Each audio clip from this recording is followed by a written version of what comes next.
Bonjour à toutes et à tous, c'est avec grand plaisir que je vous retrouve pour cette nouvelle édition de Business Africa. Cette semaine au programme de votre magazine de l'économie, nous parlerons notamment des matières premières et de l'impact énergétique du conflit Israël-Iran sur l'Égypte.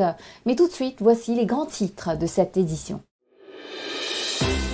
Trouver des pistes de financement pour les PME, les experts africains planchent sur des solutions très attendues pour l'emploi et la croissance de l'économie du continent.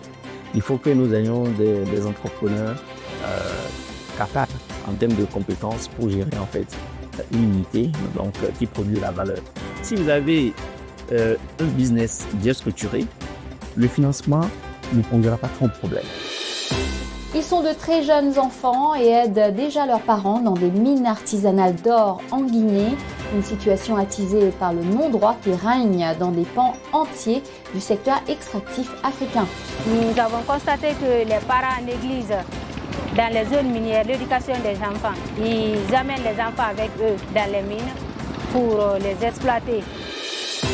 Au Bénin, les jeunes se mettent à étudier la langue chinoise pour s'insérer plus facilement dans la vie active. Les raisons qui m'ont motivé à choisir la langue chinoise, c'est parce que j'ai constaté qu'avec la Chine, il y a beaucoup de possibilités de l'emploi. Elle représente environ 90% du tissu entrepreneurial africain et génère entre 60 et 80% des emplois du secteur formel. Les petites et moyennes entreprises, les PME, constituent la principale source de création de richesses et d'emplois du continent. Pourtant, leur essor demeure limité par l'obstacle des financements, un déficit estimé à plus de 331 milliards de dollars. Une meilleure structuration des entreprises africaines permettrait de résoudre en partie ces problèmes. C'est ce qu'ont expliqué des experts à notre correspondant Euloge Aïdasso lors d'une récente conférence au Bénin. Regardez. Les petites et moyennes entreprises représentent la principale source de création d'emplois et de richesses dans la plupart des pays africains. Pour leur permettre de prospérer, diverses initiatives ont été prises, mais de nombreux obstacles continuent de freiner leur développement. Plusieurs fonds de garantie ont été créés, mais à peine 20% des PME ont bénéficié d'un financement à travers ces fonds. Les fonds de capital risque ont été créés, mais rapidement disparus ou bien réorientés vers du capital investissement parce que ne trouvant pas d'opportunité sans risque de financer des PME. Premier frein majeur, les difficultés persistantes des petites et moyennes entreprises pour accéder à des financements dans un contexte démographique urgent. D'ici 2030, il y aura plus de jeunes sur le marché du travail en Afrique qu'il y en aura dans tout le reste du monde. Et d'ici 2050, il y aura encore plus de jeunes qu'il y en aura dans tout le reste du monde. Ça, la problématique, parce que dans le contexte que nous avons aujourd'hui, au Bénin, par exemple, 90%, plus de 90% des entreprises sont des PME. Donc, si vous voulez créer des emplois, c'est pas ces PME, c'est pas l'État. Or, pour les acteurs du secteur financier africain, l'accès au financement est loin d'être l'unique problème de ces entreprises. Le plus grand problème n'est pas seulement le financement, c'est un problème de structuration. Pour l'entrepreneur, quelles sont les compétences dont il dispose pour bien gérer l'entreprise? Quelles sont les compétences dont il dispose pour, disons, combiner toutes les ressources dont qu'il a à sa disposition pour en fait réussir la gestion de l'entreprise? Beaucoup de petites et moyennes entreprises privilégient un statut informel. Elles restent réticentes à faire des déclarations fiscales, une posture qui ne leur permet pas de bénéficier de l'appui des institutions financières. Ces petites et moyennes entreprises souffrent aussi d'un déficit d'information. Elles ignorent souvent comment accéder au financement et surtout quels types de produits sont adaptés à leurs besoins selon leur stade d'évolution. Il y a les conditions des prêts qui n'arrangent pas. On demande à une PME qui est peut-être naissante de mobiliser une garantie financière ou bien d'avoir un titre foncier. Ce n'est toujours pas facile pour ces PME de s'en sortir. Mais aussi, il faut reconnaître que ces institutions financières sont parfois réticentes pour financer ces PME parce qu'elles ne maîtrisent pas les secteurs d'activité de ces PME. Lorsque j'accompagne une PME qui a comme seul actif ses équipements que j'ai financés, et que je ne peux même pas considérer comme garantie, il y a un problème. De fait, les institutions de microfinance, les banques et même les petites et moyennes entreprises ont de plus en plus du mal à recouvrer leur crédit. Il est souvent difficile pour ces institutions financières, contraintes par la réglementation bancaire, à respecter un taux de portefeuille à risque de maintenir leur soutien à ces entreprises. Mais certaines pistes gagneraient à être explorées. D'abord, il faut capaciter les PME. C'est tout le package managérial pour leur permettre de bien gérer au sein de leurs entreprises, pour pouvoir produire des bilans, pour pouvoir produire des informations fiables. Parce que il y a le problème de fiabilité d'informations qui se pose quand les institutions financières se rapprochent d'elles. Il faut que nous ayons des entrepreneurs capables en termes de compétences pour gérer en fait une unité donc qui produit de la valeur. Si vous avez un business bien structuré, le financement ne posera pas grand problème. Il faut aussi que les petites et moyennes entreprises soient précises dans leurs requêtes adressées aux structures de financement. D'abord, quelle activité vous voulez mener? Dans quel domaine vous voulez mener l'activité? Votre crédit veut servir à quoi? Est-ce que vous êtes d'accord, vous voulez mettre l'argent, peut permettre ou peut générer du cash au point de rembourser le crédit régulièrement? C'est la question qui est posée. Vous faites accompagner, si possible, par des structures qui s'y connaissent. Aujourd'hui, on parle des structures d'appui à l'entrepreneuriat, on parle des centres de gestion agréés. Si le business est monté de sorte que la rentabilité est certaine, c'est vrai qu'il y a toujours une question de risque qui est associée à ça. Le banquier peut prendre des risques avec vous. Pour améliorer l'accès au financement des petites et moyennes entreprises, les institutions financières doivent adapter leurs produits aux spécificités de cette clientèle d'affaires. Il faut des mécanismes de financement souples parce que les problèmes ne sont pas les mêmes, les besoins ne sont pas les mêmes, les secteurs ne sont pas les mêmes. Chaque secteur a ses challenges. Je dis également, ces institutions qui offrent ces produits doivent également aller vers ces PME, doivent aller présenter leurs produits. Renforcement des capacités managériales, meilleure structuration des dossiers de financement, adaptation aux produits bancaires. Les pistes ne manquent pas pour améliorer les opportunités de développement de petites et moyennes entreprises africaines, avec un retour vivier d'emploi dans le secteur privé et la garantie d'une croissance régulière des recettes fiscales des États. Les banques kenyanes peinent à lutter contre le blanchiment d'argent, c'est ce qui ressort du rapport annuel de l'unité d'investigation financière du pays. Il a révélé que les institutions de prêt et de crédit kenyanes ont rapporté 94 transactions liées au financement du terrorisme l'an dernier, soit une croissance de 30,55%. Les transactions de blanchiment de capitaux ont-elles progressé de près de 19%. L'Union européenne a récemment ajouté le pays à sa liste grise. Nairobi demeure également dans la liste grise du GAFI, contrairement au Mali, qui a réussi à mettre en œuvre des progrès dans la répression du financement du terrorisme. Le Sénégal est également retiré de cette liste, mais la Côte d'Ivoire vient d'y faire son entrée en raison de difficultés à appliquer une répression judiciaire du blanchiment d'argent. 11 milliards de dollars partis en fumée en 5 ans, c'est l'incroyable montant perdu par le Ghana dans des exportations clandestines d'or selon un rapport de l'ONG Swiss Aid. L'or transite notamment par le Togo avant de finir à Dubaï, souvent par des vols aériens réguliers. Le Ghana, qui a légalement exporté l'an dernier 11,6 milliards de dollars d'or, a pris des mesures contre le trafic. Pendant ce temps, au Mali, la mine Loulo-Gounkoto du groupe canadien Barrick, au cœur d'une dispute fiscale avec le gouvernement, est placée pour 6 mois sous le contrôle d'un administrateur. Et pour mieux comprendre les enjeux de l'or artisanal, je vous emmène maintenant en Guinée, le 5e pays producteur d'or africain. Sur place, la ruée vers l'or entraîne toute une population précaire à s'essayer à l'orpaillage. Mais derrière cette fièvre de l'or, on trouve aussi des enfants qui sacrifient leur éducation pour des pioches et des pelles. Certaines ONG locales se battent pour changer la donne. C'est un reportage de Sayon Kourouma dans la région de Sigiri, au nord-est de la Guinée. Aux abords de cette mine d'or, une scène surréaliste. Un petit garçon à peine âgé de 4 ans pioche aux côtés des adultes. Mais comment fais-tu pour être si fort? Il faut rentrer chez toi. Le vieux, comme il est surnommé, n'a jamais fréquenté un chemin de l'école. Tout au long de la journée, il travaille aux côtés de sa mère espérant trouver de l'or pour améliorer leurs conditions de vie. Malheureusement, après une journée entière de labeur, ils n'ont pas extrait plus d'un décigramme d'or. Si vous revendez ce décigramme, ça vous rapporte combien? Un décigramme, ça nous donne 4 €. Une fois la nuit tombée, et à la lueur des torches, le vieux et sa mère vendent leur maigre récolte d'or pour se procurer de quoi manger. Cette triste réalité n'est pas unique. Dans ces régions minières de Siguiri, dans le nord-est de la Guinée, beaucoup d'enfants vivent les mêmes réalités. Selon l'ONU en Guinée, 68% des enfants travaillent dès l'âge de 7 ans. Un grand nombre d'entre eux abandonnent généralement l'école pour rejoindre les mines, où ils sont exposés à des conditions dangereuses pour leur santé et leur sécurité. Leurs mains fragiles manient des outils lourds et leurs rêves d'avenir s'estompent dans la poussière des mines. Pourtant, certains enfants, comme Sira, aspirent toujours à l'éducation. Je veux vraiment aller à l'école, car cette mine est très éphémère.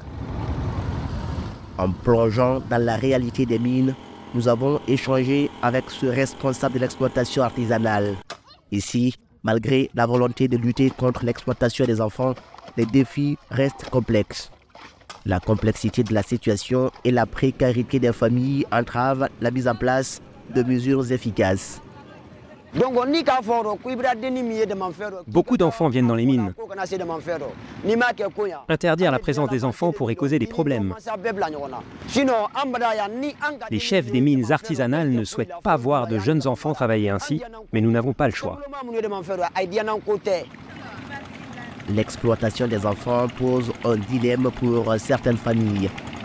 Pour cette dame, malheureusement, l'éducation n'a toujours pas conduit à une meilleure vie pour les aînés de ses enfants.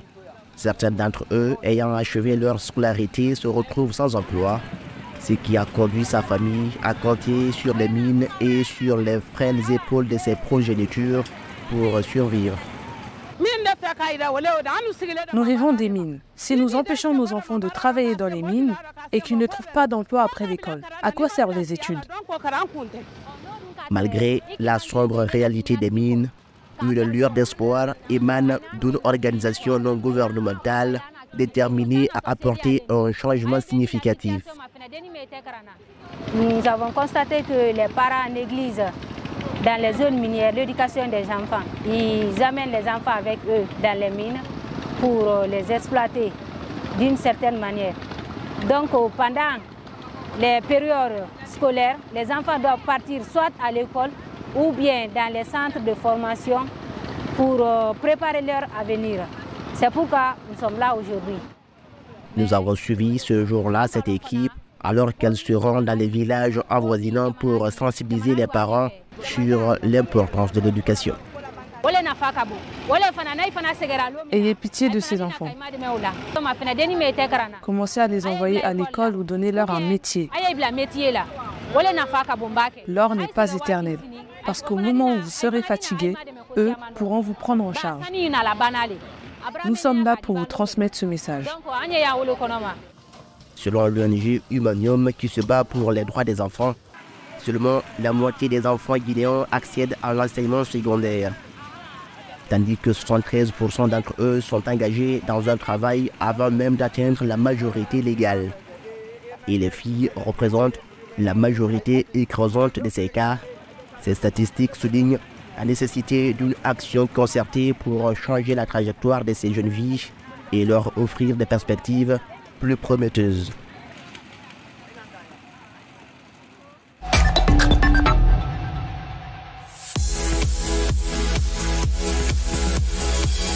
Envie de faire rayonner votre entreprise en Afrique et en Europe? Augmentez votre visibilité avec Fréquence Business grâce à notre réseau de chaînes de télévision nationales dans plus de 40 pays. Chaque semaine, plus d'une centaine de diffusions à travers l'Afrique, l'océan Indien et l'Europe. Ne manquez pas cette opportunité unique. Alors n'hésitez pas, contactez-nous dès maintenant.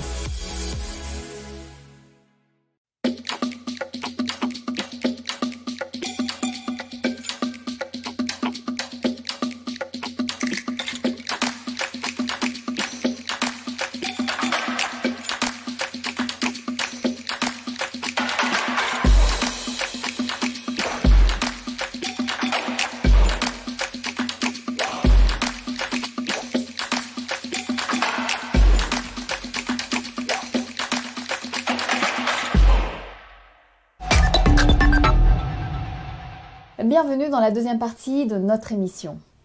Le conflit entre Israël et l'Iran a mis en lumière la fragilité énergétique de l'Égypte. Israël a ordonné le mois dernier l'arrêt de la production dans 2 champs gaziers, amputant l'approvisionnement vers l'Égypte.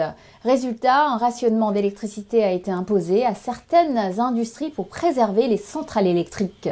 Le gouvernement du président Abdel Fattah el-Sisi a été contraint d'accélérer ses importations de carburant pour l'été avec un objectif clé, éviter des pannes d'électricité massives alors que le pays rentre dans les mois les plus chauds de l'année. Tout cela a bien sûr un coût. La facture énergétique du pays a plus que doublé l'an dernier à plus de 11 milliards de dollars, contribuant à creuser le déficit du compte courant.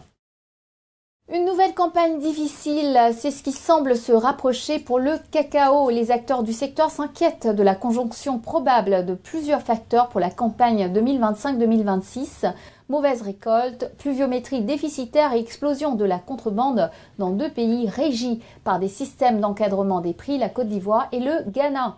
L'an dernier, dans des conditions similaires, les contrats prévendus n'avaient pas tous pu être honorés, entraînant de lourdes pertes pour les acheteurs.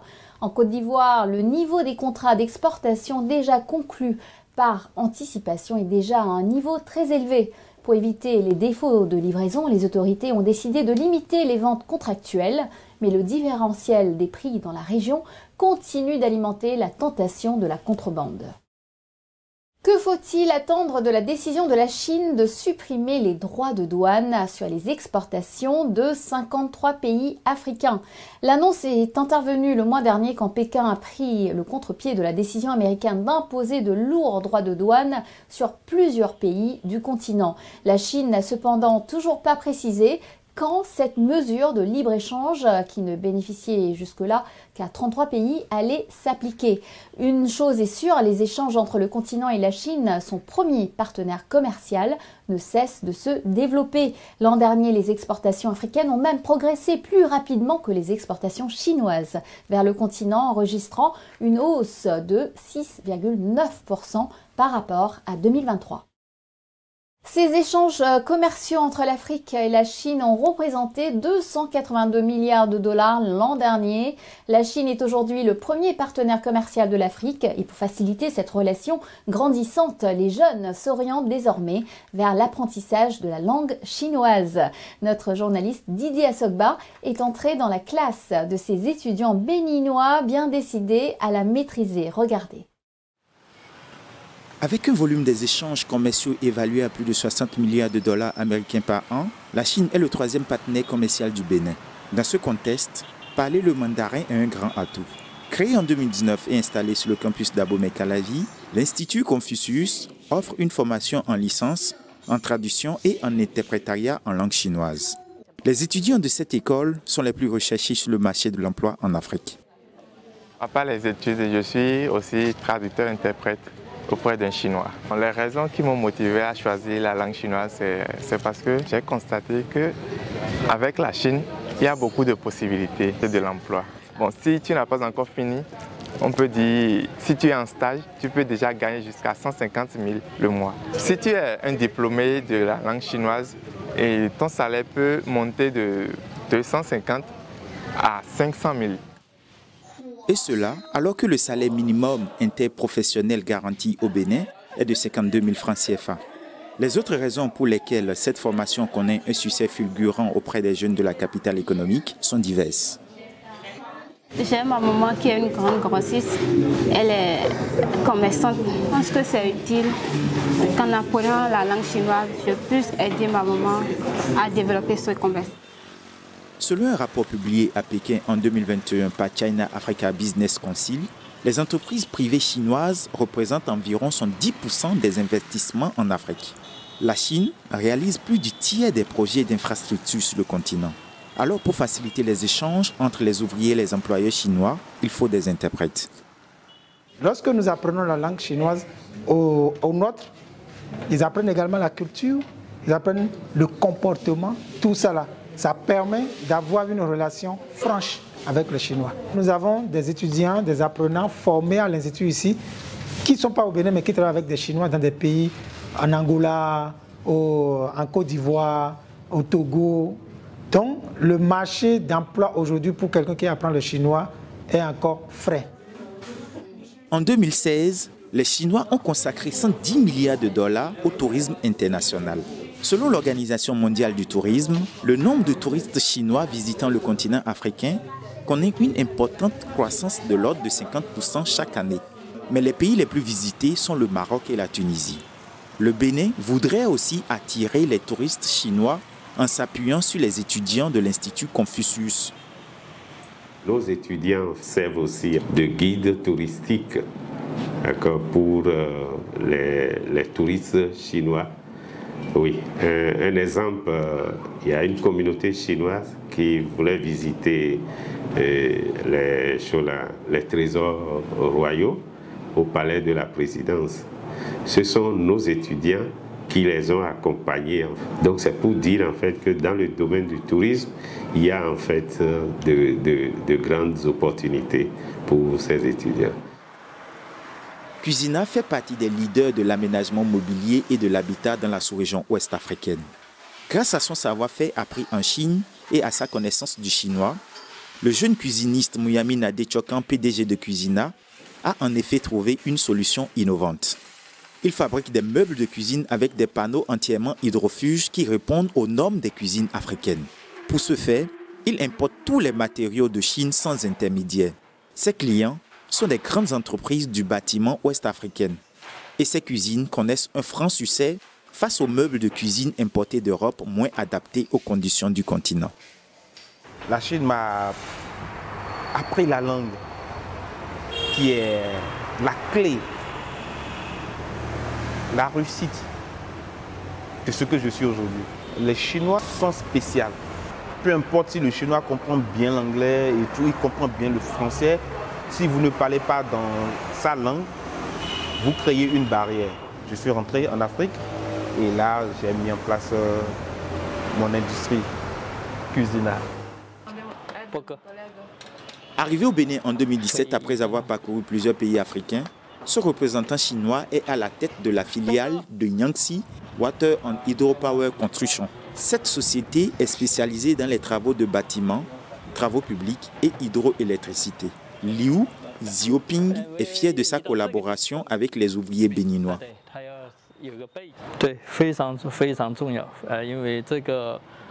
Elle est très importante.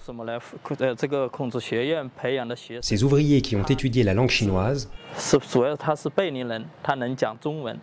ils nous permettent de mieux échanger entre Béninois et Chinois.